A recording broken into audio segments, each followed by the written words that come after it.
Dikala Arya Penangsang masih sibuk dengan kudanya, Danang Sutawijaya langsung menusukkan tombak Kyai Pleret yang dibawanya ke perut Arya Penangsang, yang membuat Arya Penangsang terluka sampai ususnya terburai keluar. Namun demikian, Arya Penangsang masih belum kalah. Arya Penangsang langsung menyampirkan begitu saja ususnya yang terburai pada pangkal keris pusakanya. Arya Penangsang yang dalam keadaan seperti itu masih bisa melawan Sutawijaya dan bahkan bisa meringkusnya. Sutawijaya yang dicekik Arya Penangsang sampai tak berdaya. Ki Jurumartani yang melihat Sutawijaya dalam bahaya langsung berteriak kepada Arya Penangsang bahwa Sutawijaya juga seorang ksatria dan tengah membawa senjata. Ki Jurumartani meminta kepada Arya Penangsang supaya bertarung dengan adil.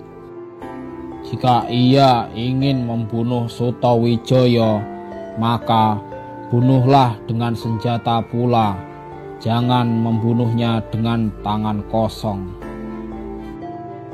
Mendengar itu, Arya Penangsang langsung mencabut keris pusakanya. Dia lupa bahwa ususnya tengah disampirkan di pangkal keris pusakanya itu. Jadi, ketika keris itu dicabut, langsung memotong ususnya sendiri. Sehingga Arya Penangsang pun langsung menemui ajalnya. Setelah kematian Arya Penangsang, Ki Jurumartani memberikan idenya lagi dengan menyusun laporan kepada Sultan Hadiwijaya bahwa Ki Ageng Pamenahan dan Ki Panjawilah yang telah berhasil membunuh Arya Penangsang, meskipun sebenarnya Sutawijayalah yang telah membunuh Arya Penangsang. Karena apabila Sultan Hadiwijaya mengetahui bahwa Sutawijayalah yang telah membunuh Arya Penangsang, maka ia tentu tak perlu memberikan hadiah tanah pati dan alas Mentaok seperti yang dijanjikan, karena Sutawijaya adalah anak angkat Sultan Hadiwijaya sendiri. Setelah Arya Penangsang dikalahkan, tanah pati diberikan kepada Ki Panjawi. Akan tetapi hutan Mentaok baru diberikan kepada Ki Ageng Pamenahan beberapa tahun kemudian. Setelah alas Mentaok diberikan, Ki Jurumartani ikut bergabung kepada rombongan Ki Ageng Pamenahan dan ikut serta merintis babat alas tanah Mentaok yang akhirnya menjadi daerah yang disebut Mataram.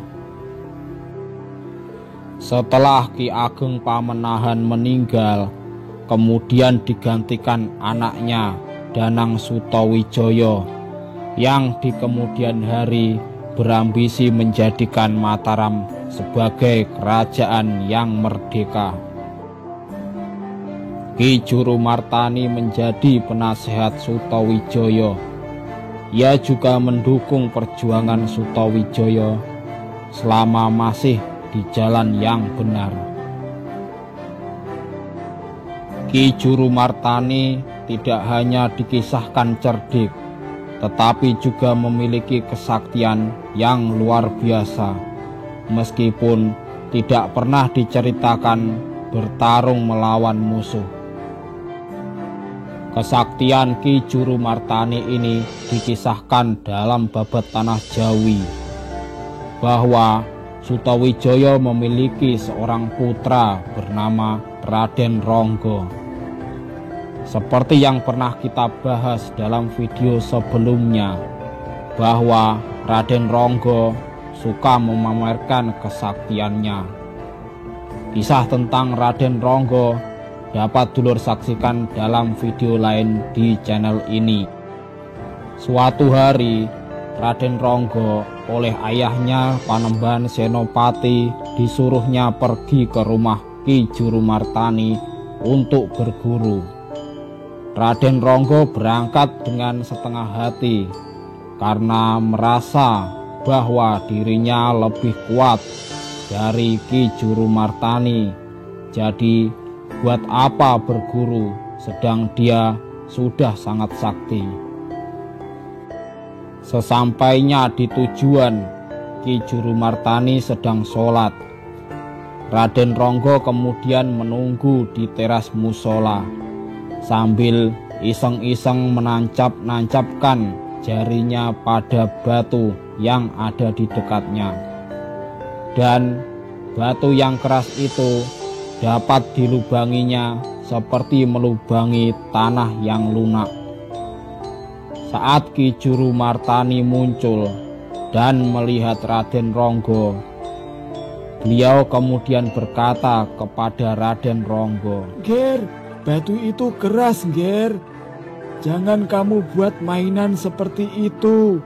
Nanti tangan kamu sakit." Dan seketika batu yang semula dianggap lunak oleh Raden Ronggo tiba-tiba menjadi keras. Dan Raden Ronggo tak mampu melubangi batu itu lagi. Sejak saat itu, Raden Ronggo mengakui kehebatan Ki Jurumartani dan bersedia berguru dengan sepenuh hati kepada Ki Jurumartani.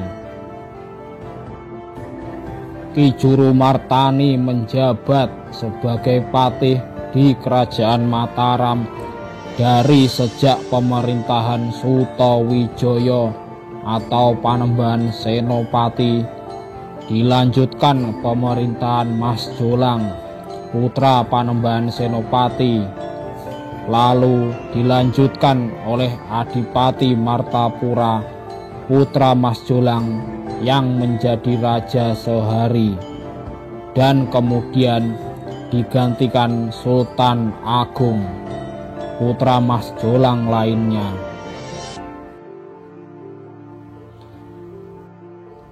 Ki Jurumartani meninggal dunia 2 tahun setelah pengangkatan Sultan Agung menjadi Raja Mataram, cicit dari Ki Ageng Pamenahan. Dengan demikian, pengabdian Ki Jurumartani kepada Mataram dalam waktu yang sangat lama, dari mulai ikut babat Alas Mentawai untuk menjadikan sebuah desa Mataram sampai awal kepemerintahan Sultan Agung. Demikianlah kisah tentang Ki Jurumartani, seorang yang cerdik dalam hal strategi dan juga seorang yang sakti mandraguna, tetapi tak pernah diceritakan terlibat dalam sebuah pertarungan.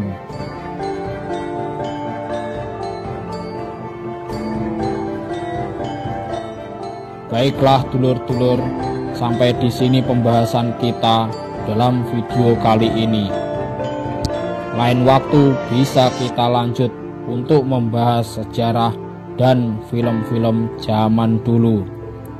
Terima kasih saya ucapkan pada dulur-dulur yang telah mendukung channel ini. Sampai jumpa di video selanjutnya. Assalamualaikum warahmatullahi wabarakatuh. Salam silaturahmi.